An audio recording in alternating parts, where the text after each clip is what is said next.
Good afternoon or good evening, wherever you may be listening to us from here in this big, beautiful world of ours. This is Michael Cross here with another edition of Unlock the Door Radio here on UCY TV Productions, where we try to challenge the dominant paradigm, or in other words, question authority. Anyway, before I get started, encourage people to, check out my Twitter, sign up. Psycho Mike 777. That's PSYCHOMIKE 777. And so, it gives you a chance to be able to keep updated on new shows that, sometimes there's certain social media sites that censor conservative input and announcements. So, not saying that about Twitter. Twitter seems to be pretty good. So, just go there or check out my YouTube site at Michael Cross. And anyway, what I'd like to deal with tonight is, of all things, don't run away now, at least, give it a chance. And that is 10 reasons why having children or having additional children might just be a really good idea.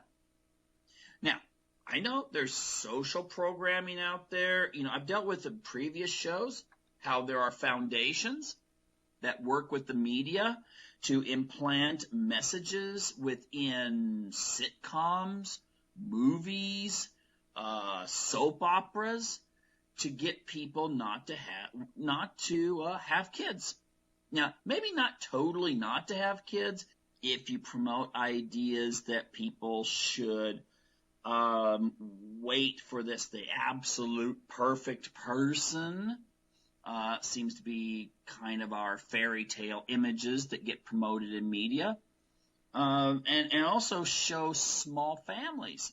Then you create a norm that can actually suppress both natural Darwinian instinct to reproduce as well as religious motivations, that may say be fruitful, multiply, and replenish the earth. But yet, if you constantly see a message that's saying, no, don't do that, and also reinforcing patterns of living that will naturally cause less reproduction, then of course this is going to be a prevailing mindset, even amongst people who belong to religions that are quite conservative on this issue, even people who even examine socio-political and economic conditions and say, hey, Japan, the United States, Western Europe, South Korea, these countries could really use higher birth rates. So even people living in those countries are going to still be affected by a dominant media, and sometimes that media is actually carrying an agenda with it. Okay, it's not always innocent. The message of, marry late, have a couple kids, or maybe even none at all, get a puppy or something like that. That message is pretty strong in our culture today, as opposed to the 1960s when everything was reinforcing family and having kids was a good thing. It was a blessing.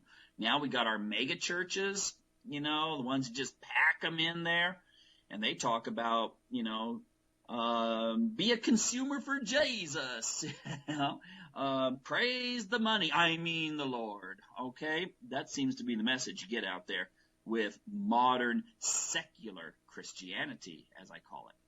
But anyway, I promised 10 reasons. 10 reasons. Well, first of all, I'm going to hit you with one that should be self-evident, and that is purpose. Number one, purpose. Okay, I'm going to start with some of the fun stuff first. Purpose in life. I remember reading a long time ago a study, I think it was done in Norway, and it said that the more children a woman has, the less likely she will be to consider, self-harm, taking her own life. and that after a certain number of children, you never actually have, at least in this study, and the sample data they were using, after a certain number of kids, you don't even hear about suicide. And I think a lot of that has to do with purpose. We live in a culture that gives no purpose. Okay? You cannot buy purpose. Your clothes are going to be out of style next year. Okay? That's just the way it is. They're going to be out of style next year. So what you may feel proud of wearing right now is going to be so 2016 next year. The stuff that you're buying out there, it's going to be fleeting. Even your job. How many people work for, have been in America? They work for their company, and they're laid off. They're downsized. Their job is outsourced to Bangladesh or China or Vietnam. By the way, I don't think Obama is over there visiting Vietnam just to be, just to say hi and sample some of the great cuisine over there. I think maybe Vietnam has some good opportunities for the large transnational corporations. So maybe there'll be a lot more jobs kind of saying bye-bye to the U.S. and heading to NAM. Okay? Now, the thing is, though, purpose transcends economics. If you feel like there's people that depend on you, okay, and your family is dedicated to the idea that your real purpose is to raise a happy family, then it doesn't matter whether you're a CEO or you work at the local big box store barely making it. It gives you the idea that there are people that depend on you and will always look up to you. Okay? Unless you're a really nasty parent. Most people do, respect and look up to their parents. And they also, we'll get into this more, they tend to take the values that their parents had. Now, that's one, better sense of purpose. And again, we live in a society where, think about what American society is today. Think about what everyone's doing now in their spare time. It's social media, reality shows, buying stuff, sports, and pornography. Is that the kind of purpose that that's gonna hold the traditions and values of our country together, much less Western civilization? Okay, I don't think it's going to, but family will. And it's not going to matter whether, rich, poor, whatever. Everyone can benefit from this. Now, the second is, I'll just say it's fun. Believe me, having kids, it is fun. Now, a lot of people think, my sister, my brother has kids and they're this, and this. Well, you know what? Most people in today's society like to complain. To a large degree, it makes them heroes. Oh, I had to be up all night last night with my baby. Oh, I had to, I have to do this and I have to do that, and I'm always so busy with my kids. But you know what? They'd never give any of them up, would they? No. And they're thankful for their kids. But a lot of times people like to play the hero to all their friends and family and acquaintances at work and so forth. But the downside of that is when people are playing hero, it makes it sound like having kids is a real burden.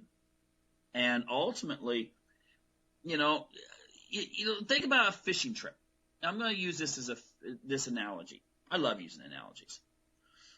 You have a fishing trip where my dad used to do this.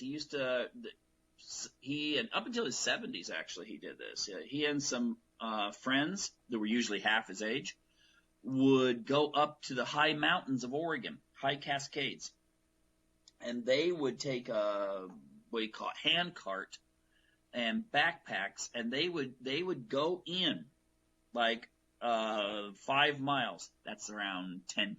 That's about 7.5 kilometers for you Europeans out there. But they'd hike in about 10 miles into the really remote mountain lakes. And my dad had a great time doing that. But you know what? That was hard work. I went with him one year. Oh my gosh. I mean, you sweat, it wasn't even a trail. It was more like somewhere where deer walked over, if you've ever been in those kinds of places. And the mosquitoes, I mean, pretty much you were donating blood. Believe me. I mean, it was horrible up there. But, you know what? When you're doing it, you're having a blast. You're having a great time. And it's the same with having a family. Having kids is great. I mean, people can laugh at things, do things, just have a fantastic time. And I think a lot of times people forget that, especially if you don't have kids yet. You're thinking, oh, they look so much trouble, and, you know, the kids screaming at the theater or the airplane or something like that, you know. But ultimately, there's got to be a reason why people, continue to have kids. There's got to be a reason why they had you, okay? So therefore, that should not even be a really major point. Now, that's number 1 and 2. Let's go to number 3. It is actually the greatest investment you'll ever make. Okay, true. There's cost associated with having children. And some people, choose to forego any births or curtail their families to 1 or 2 kids for the cost aspect. But let's look at this carefully. Ultimately, pretty much every consumer item you crave, like I said before, is going to be in the junkyard in a decade. Hey, think about that computer you really wanted back in 2005. How about the car you envied your neighbor having back in the year 2000? Okay, where are they now? That car is probably being driven by a high school student, that he saved up his allowance and his hours at McDonald's over the summer to buy. Okay, that's what happens. The car is 15 years old now. It's probably been through a couple hands, and now it's being driven by some high school kid that was probably about 4 or 5 years old when that car was brand new. And the computer, where's the computer? The computer's recycled someplace, torn apart for parts down in Africa somewhere where they ship these things, and they take all the components apart and recycle them. So, so you see the futility of goods and those kinds of investments. But the fulfillment that you're going to gain from one child is going to be fantastic and can only be magnified by more kids. And, of course, these kids are an investment in the sense that they'll bring you grandkids someday. Okay? That's one thing I have to throw in there. When you have one kid, that's, and it's some people just can't have any more kids. I know someone that they had complications at birth and they couldn't have any more than one kid. Actually, I know 2 people, actually, that happened to. The thing is that, that one child, everything, their future grandkids are riding on that one child. That if their one child decides they don't want kids, not get married, or they never just get married, can't have kids, then that's the end of the family line. So in a sense, sometimes it's a good idea to have a few extra if you're wanting to extend that chain that has gone all the way from your ancestors, hundreds and hundreds and hundreds and hundreds and hundreds of years ago, till today. If you want to continue that chain, then it's better to have more kids. But again, it is an investment. It will cost you money, but it is an investment that has the greatest payoff ever. Okay? I know there's people out there thinking, what about child support, stuff like that. Well, you know what? Those are things that everything you do is a risk. Even getting married is a risk. Okay? And I understand the laws in the United States totally suck when it comes to those issues. There's where you have to say the Scandinavians, they've got it made. They're a lot smarter on these family court issues and stuff. So if a person's a good person, they stay a parent. It's not a fight, for blood in a family court situation in the United States, and, something that only the lawyers actually, must benefit from, and doesn't benefit the kids whatsoever. But I will say this, that most the marriage thing, I hear the statistic, half of marriages end in divorce. No, that doesn't mean half of people wind up divorced. It's half of marriages.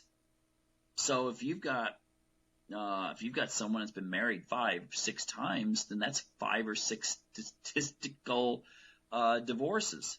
But it still involves only the people that the people involved in those divorces were married to. Most people don't divorce. Look it up. It's true. Most people don't divorce. But even though sometimes things happen, still, your family is an investment that's going to transcend those kinds of occurrences. Now, here's one for you may not be thinking about. Number 4, your family is the only enduring social network you will ever have. Very, very few people that you call friends today will remain close to you as time goes on. Sad but true. People move, circumstances change, all kinds of stuff. But for those of you who have teenagers, you understand this. Oh my gosh, I have to have more friends, and they really, really crave those friends. But the thing is, they'll be lucky if 1 or 2 of those friends are still their friends when they're 40 and 50 and so forth.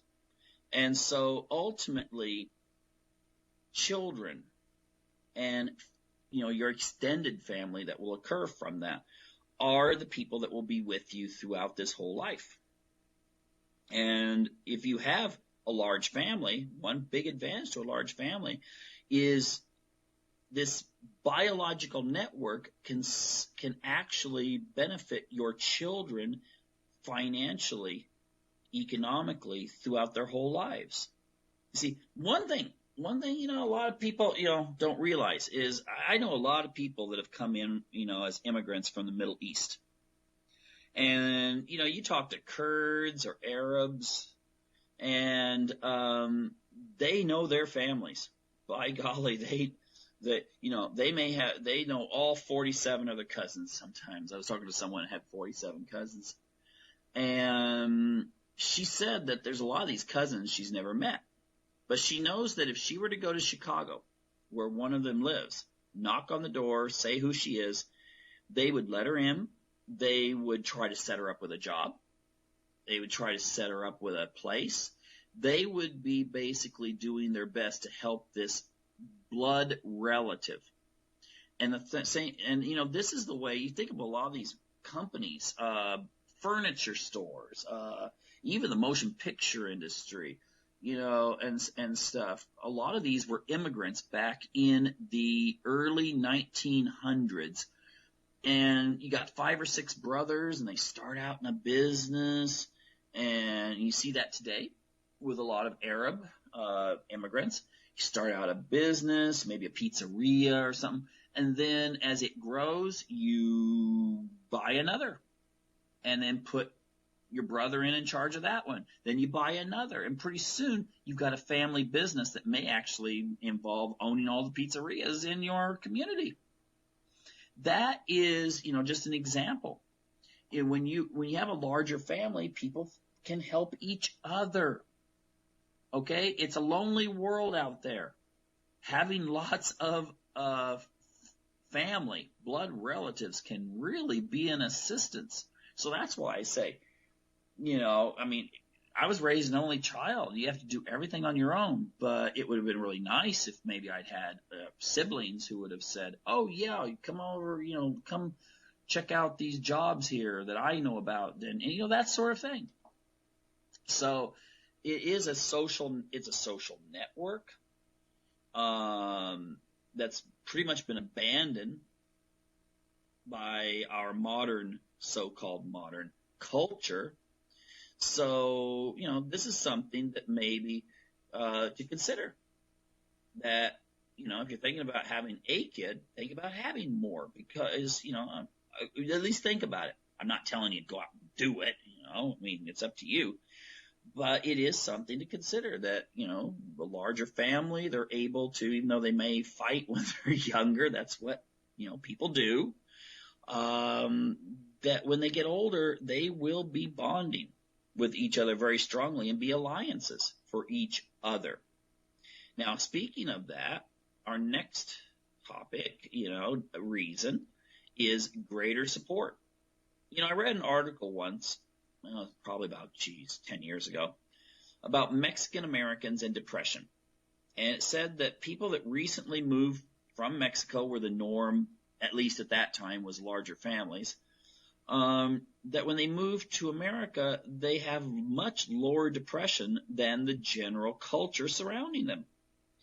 But then, when they have kids, and note the thing that was a big variable here is when they have the kids, they have smaller families, usually, because, that's the norms around them. Now, they may have more kids than the average Anglo-American would, but instead of maybe having 7 kids, they might have 3. But still, the theory that was thrown out, the reason why that their kids tended to then suddenly acquire all of the same depression levels as the prevailing American population, the variable they looked at was the fact that when the people first move in, they come from these large extended families where there's always someone there that will understand you.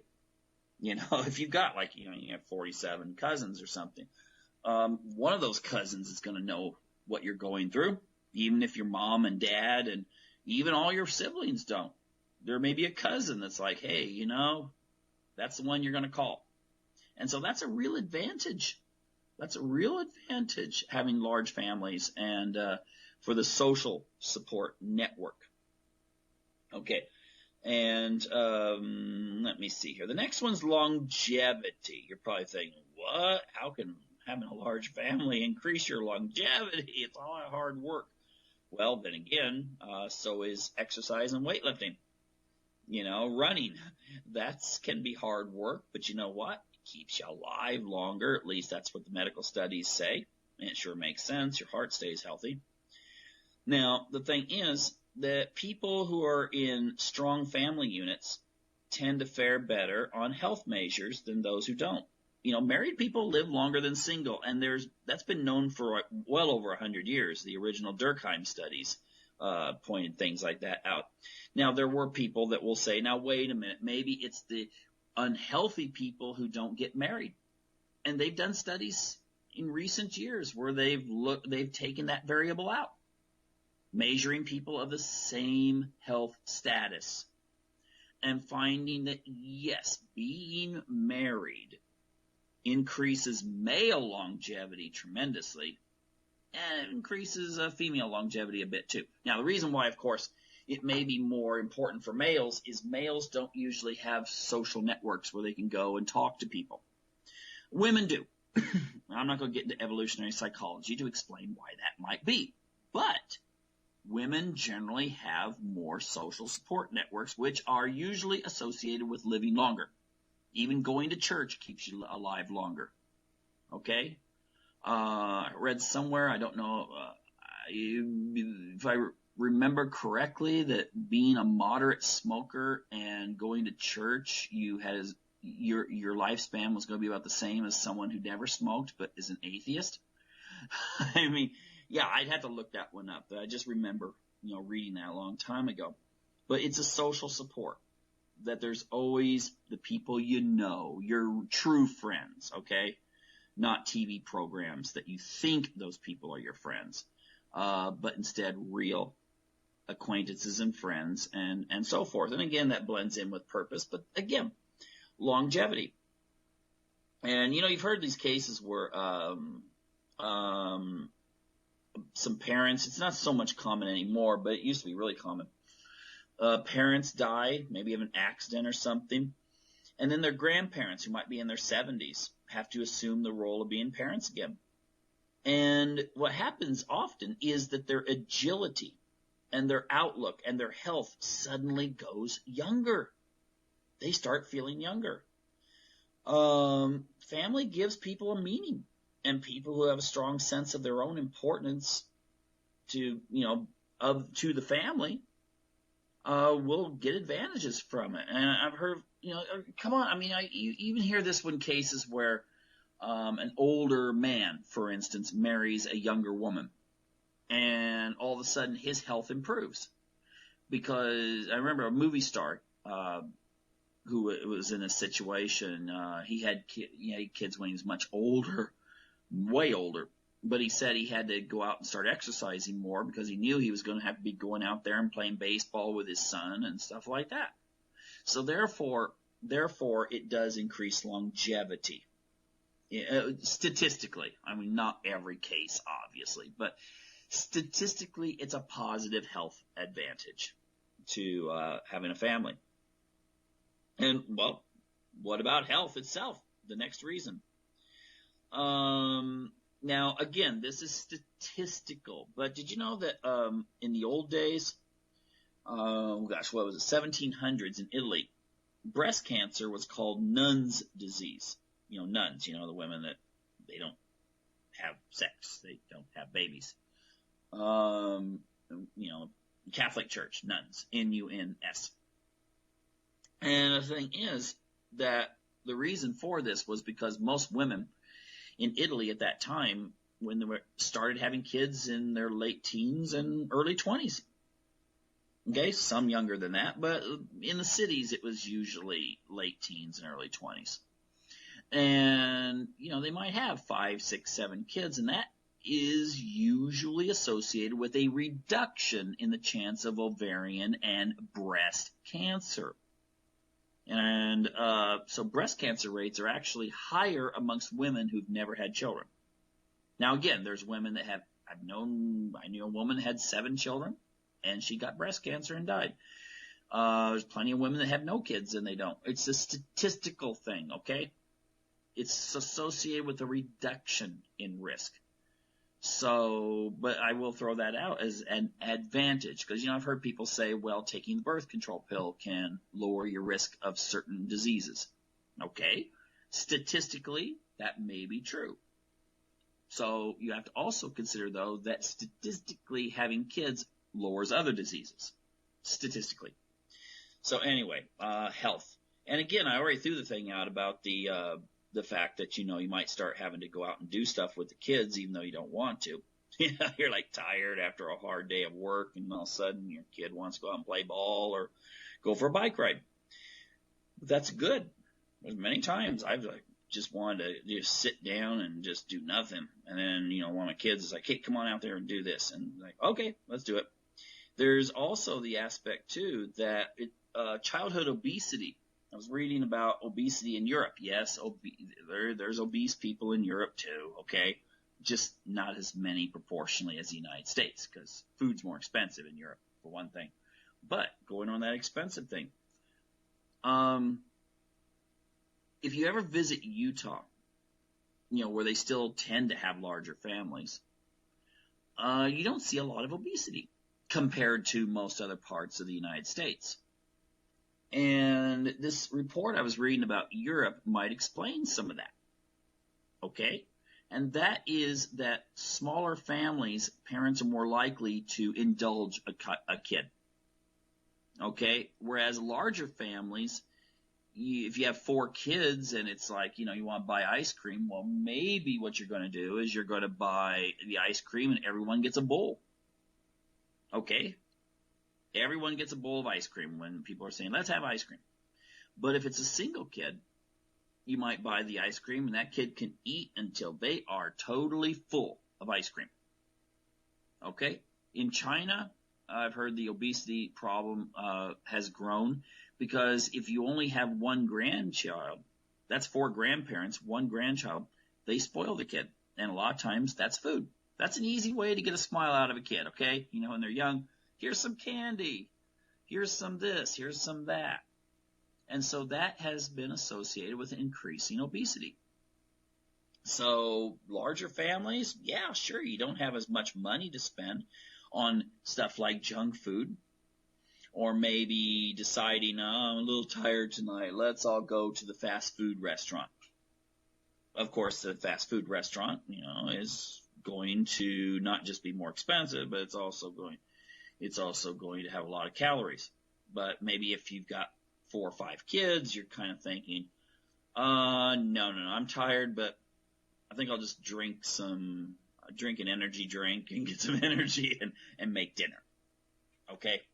So that can be associated with the health, stronger health in regards to the children growing up. So maybe they don't get overweight and develop type 2 diabetes as often. Oh, one other thing. Next one, better use of resources. People with families tend to buy more in bulk and use less resources per person for heating, water, transportation, and trips. Okay? Single people, people without children, tend to do a lot of trips compared to other people.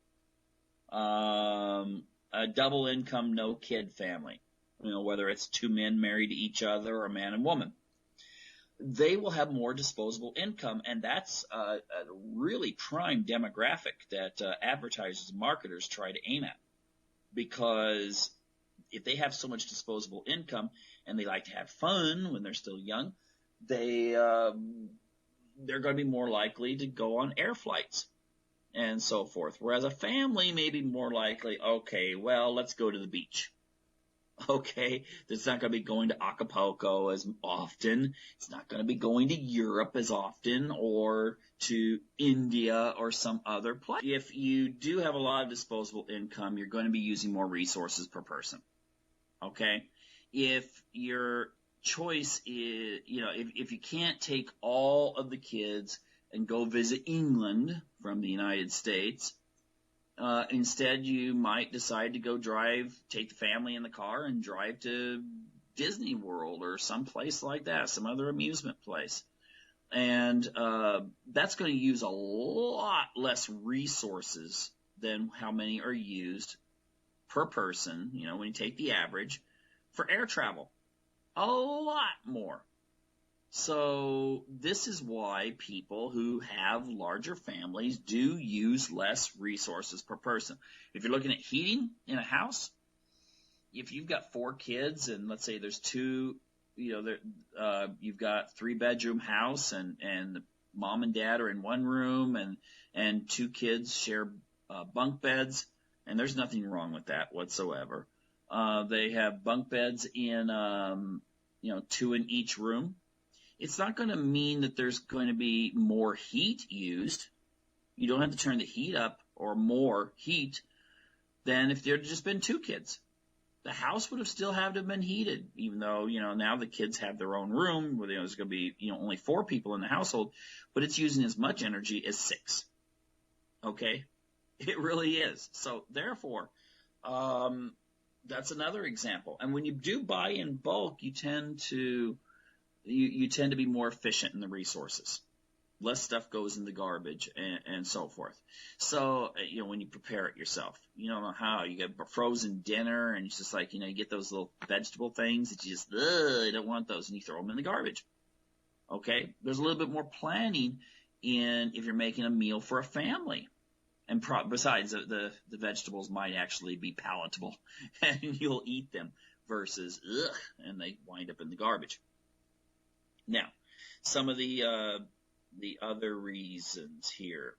The cultural preservation, very important.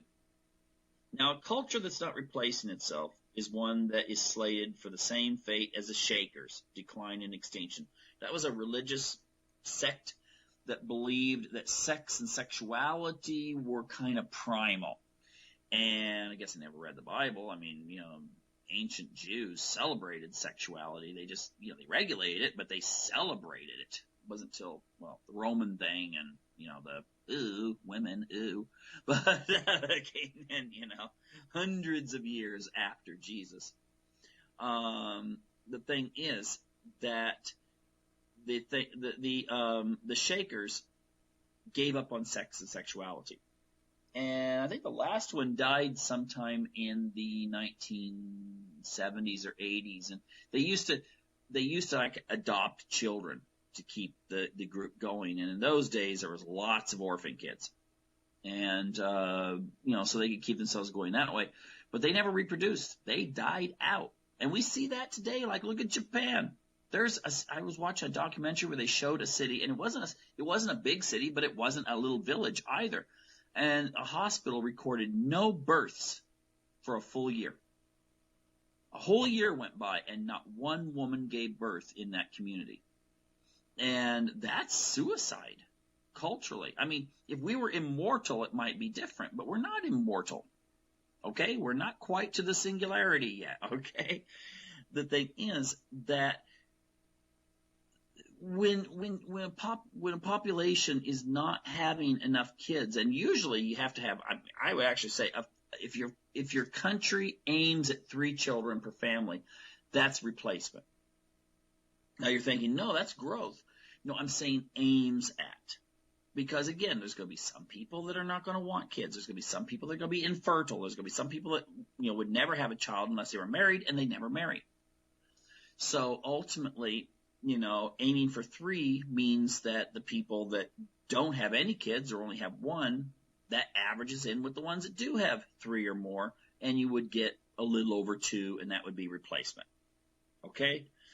But instead, many people today stop at 2. The ones that really do want kids, they stop at 2.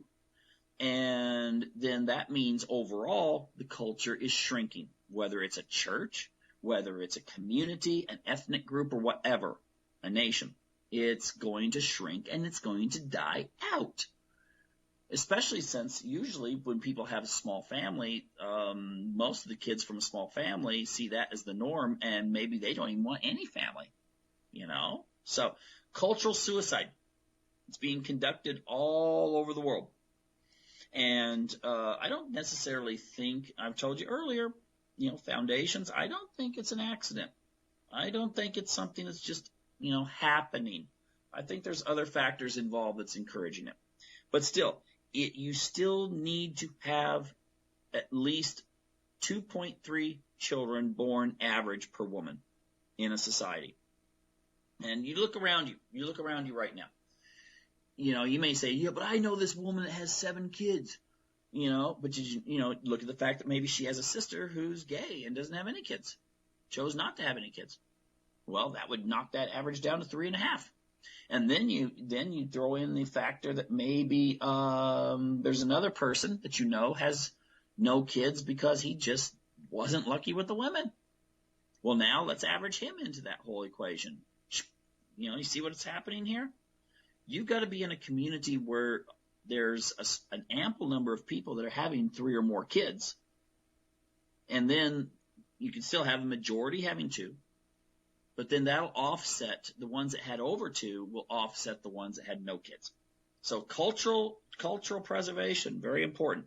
Now lastly, and this is associated with cultural preservation, is genetic survival. Darwin, a lot of people get surprised when you say Darwin, he wanted to keep it in the family, so he married his cousin. They had 10 children together, 8 of which survived into adulthood. And I was just talking to someone about this the other day. And she said, oh, well, he married his cousin. What kind of kids turned out? And I noted they all turned out pretty good. Sometimes their family gets mixed in with some of the other families that were prominent in that whole social circle at that time. But I've seen no evidence that the Darwin family turned out so bad. But still, Darwin believed in having children. He said lots of positive things about having a family, having lots of kids running around.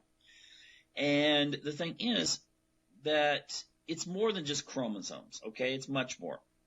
And ultimately, your DNA, whether you believe, Carl Jung said your culture is in some way embedded into your DNA.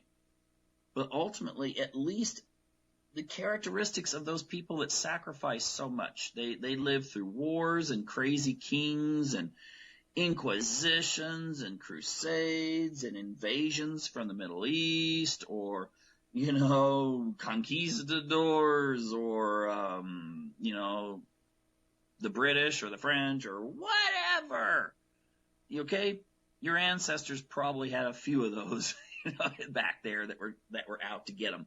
And if not that, you still had disease and plagues and stuff like that. But the thing is, you are here because your ancestors survived. The people who had ancestors, well, I'm not going to say the people that had ancestors who didn't survive because they didn't have ancestors. Okay, they died. They weren't here. You don't see them. Okay? There's not a large number of people getting together saying, oh, yeah, my great-great-great-great-great-great-grandparents were Shakers, because the Shakers didn't have kids. They died out. So genetic survival, though, is something that's kind of important.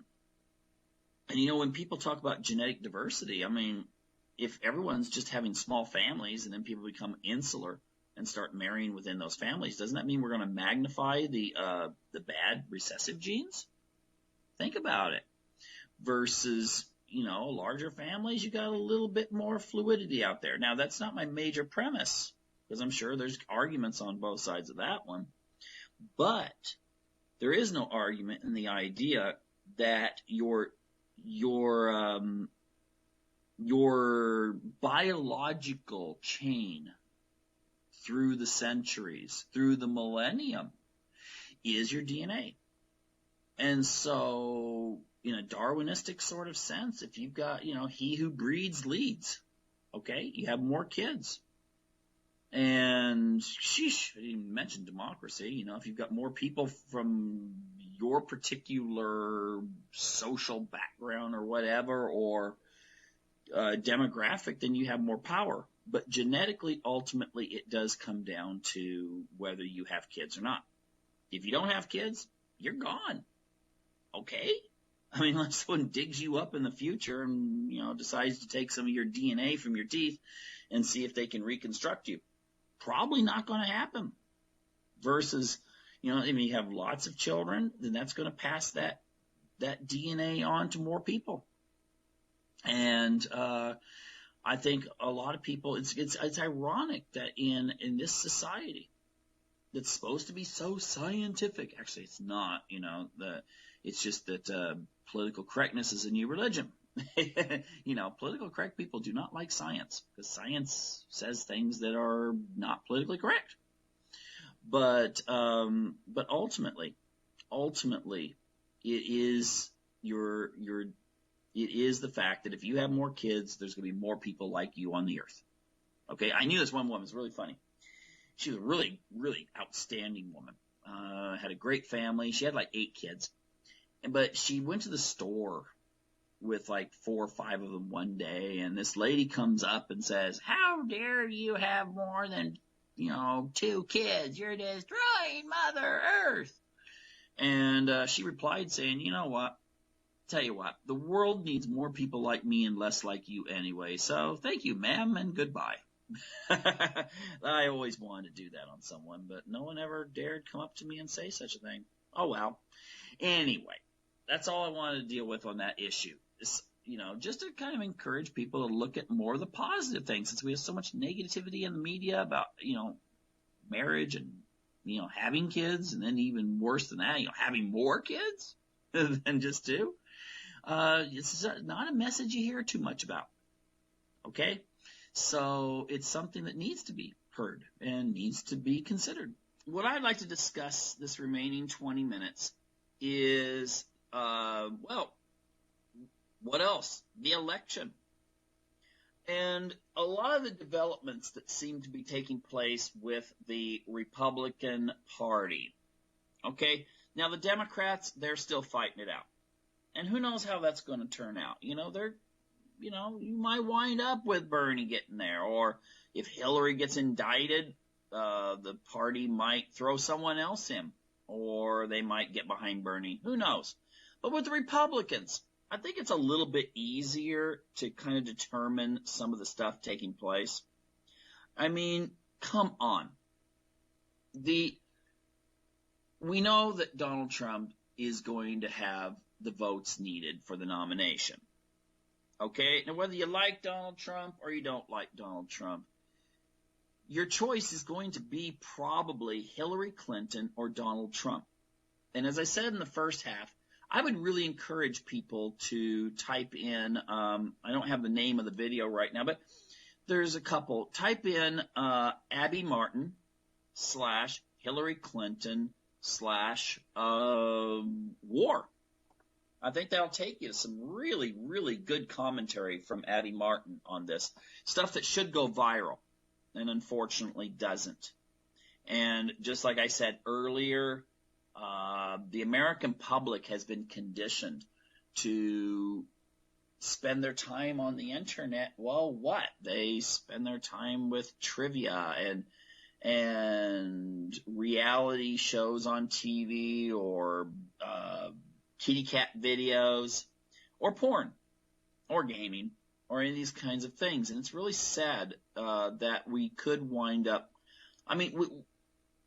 if 50 years ago people would have said you would have had a device that you could put in your pocket or carry around that would give you access to every library on Earth, practically, and a wealth of books that there's no way you could possibly read them all, and access to news publications from around the world. If you're old enough, think back to when you used to go to your public library, and they might have some couple of newspapers there. If maybe you were taking German class, you could practice your German. They might have Der Spiegel or something like that. But remember what it was like. There were maybe 2 or 3 or 4 foreign publications there. And the thing is that now we have the internet. Okay, we have the internet. We can go on there, find all the information you could ever possibly want. And what do people look up? Kitty cat videos. Okay, that is, and other things like that.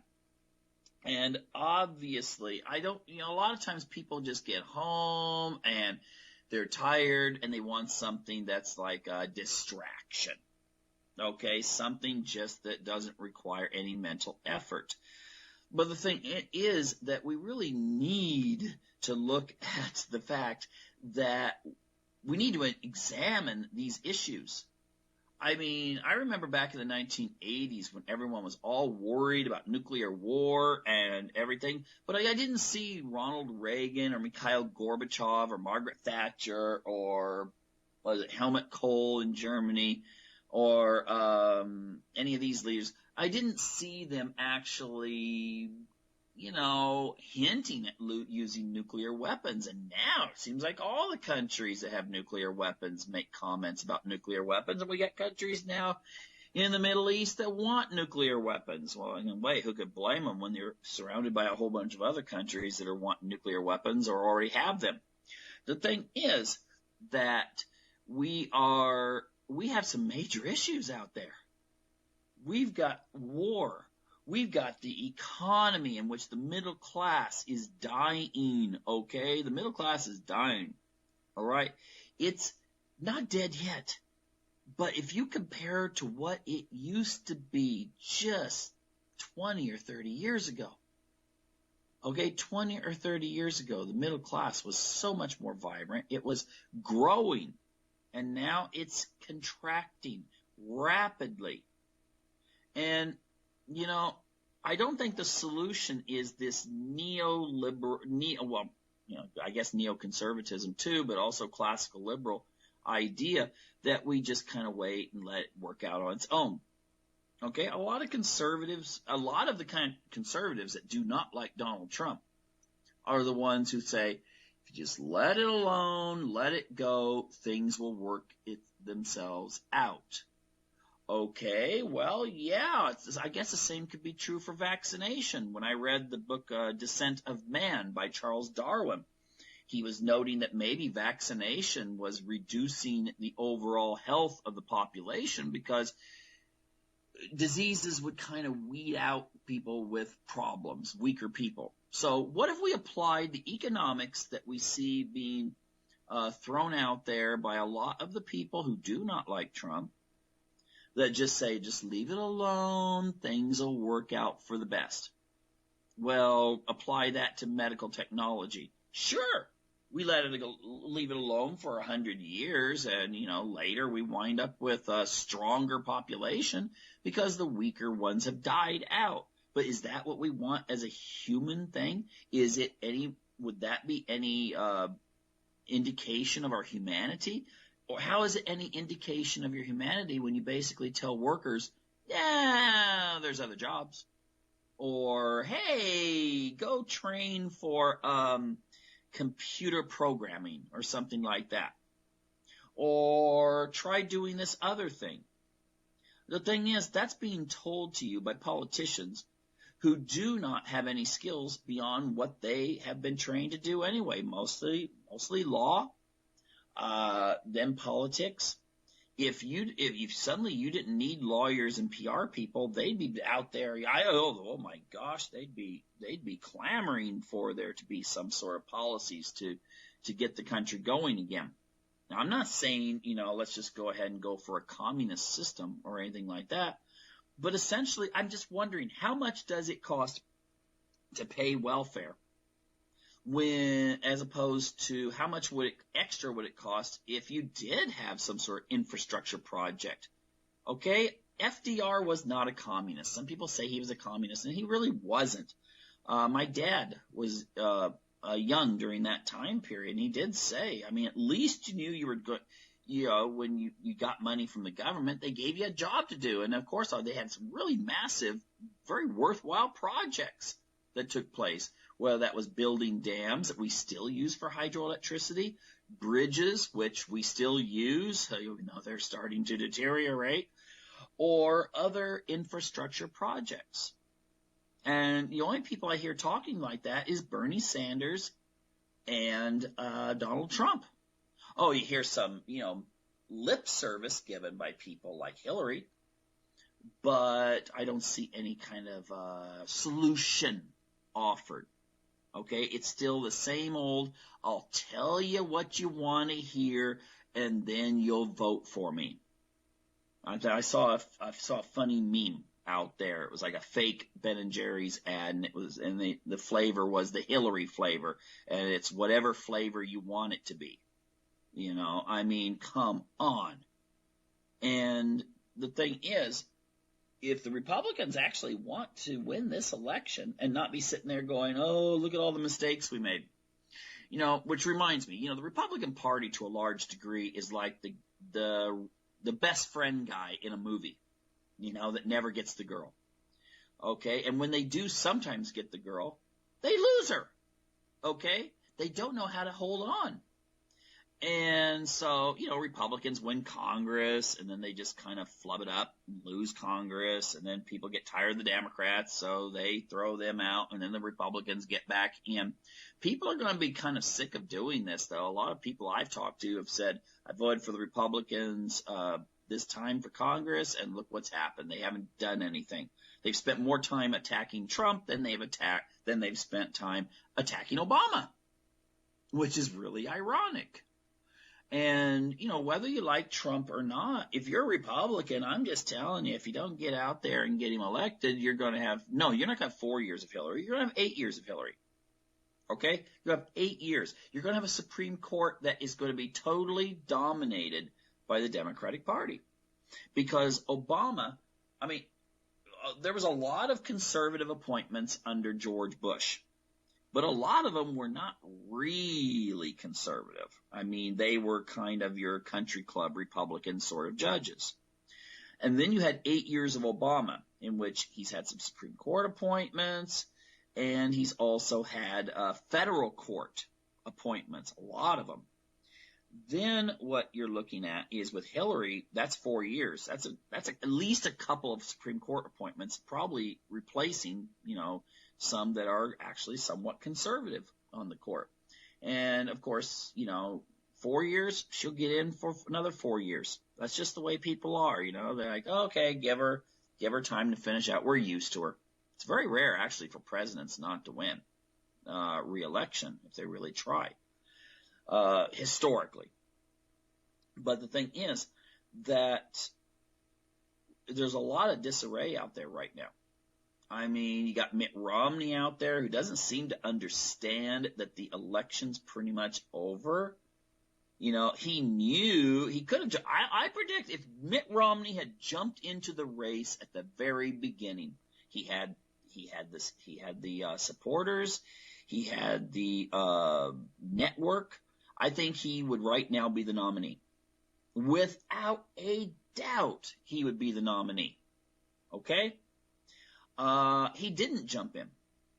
So really, for him to be complaining right now and for him to be making whatever message he's trying to get out there to the public seems to me to be a little bit too much too late. And now people are like, I know a lot of people who, at least I see in social media, people who are like, I voted for Mitt Romney in 2008 when he ran against John McCain. Oh, there's a guy for you. And then he read, 2012, they voted for him for the president, and they supported him. He maybe even give him money to the campaign. But now they're like, oh my gosh, would he just go home and retire or do something? Just get him out of the political arena already. Okay? So, Mitt, you're probably not listening, but just, you got a great family. You everything's good with you financially. Just kind of time to go enjoy that family. Okay? Now, the thing is that there's still some people out there that are still mad about Cruz. Oh, gosh. In social media, I still get these posts, showing pictures of Melania Trump when she was a model, long before she married Donald Trump. And they're like, oh, my gosh, Cruz's wife would have been so much better and so forth. Well, you see, I'm not going to attack Cruz or his wife. Because the election's pretty much over. What difference does it make? Isn't that quoting Hillary Clinton about Benghazi? The thing is that they're just continuing. It's not doing anyone any good to be continuously bashing. If you want to bash someone, go to some of the Bernie Sanders Facebook pages and social media pages and copy off some of forward some of the stuff so that you have it later that's being used on Hillary. I mean, there's some good stuff in there, especially in regards to war and things like that. That, if I had a choice between Bernie Sanders and Hillary Clinton, oh my gosh, I'd fill the back of my car up with Bernie Sanders stickers. Okay? No doubt in my mind whatsoever. Now, if it was a race between Lindsey Graham and Hillary Clinton, that would be a toughie, really. But Bernie, I'd vote for Bernie over Hillary any day of the week. But the thing is, if Hillary gets the nomination, there's going to be a huge push. And it's not just going to be from grassroots. It's not going to be just someone that was sitting there on Facebook and developing memes and sharing information, suddenly saying, you know what, okay, I don't want Donald Trump, so I'm going to vote for Hillary, and let's make sure this gets promoted. No, that's going to be a lot of big money behind that. There's going to be a huge amount of resources, I guarantee you, from PACs and stuff like that are going to be trying to woo those voters back that right now have a really sour taste in their mouth. I talked to someone today. He's so enthusiastic about Bernie. And he was like, I warned him early on that Hillary would pull no punches whatsoever. And he was like, oh, no, Bernie's going to win. And there was this faith he had. And now he's just kind of like, Trump all the way if Hillary gets a nomination. And he's not a naive person. This guy actually knows his stuff. Okay, he really studies politics. So the thing is that if you want to really, if you want Hillary elected, fine. Continue jumping on Trump, continue bringing stuff up, continue sowing doubts in people's minds about Trump. And if you're like in a leadership position, especially do that, because the more you create the doubt, the less likely people will say, you know what, maybe it's time to give Trump a little chance and see how he really is. Anyway, thanks a lot for tuning in, and I hope you come back next week for another edition of Unlock the Door Radio here on UCY TV Productions.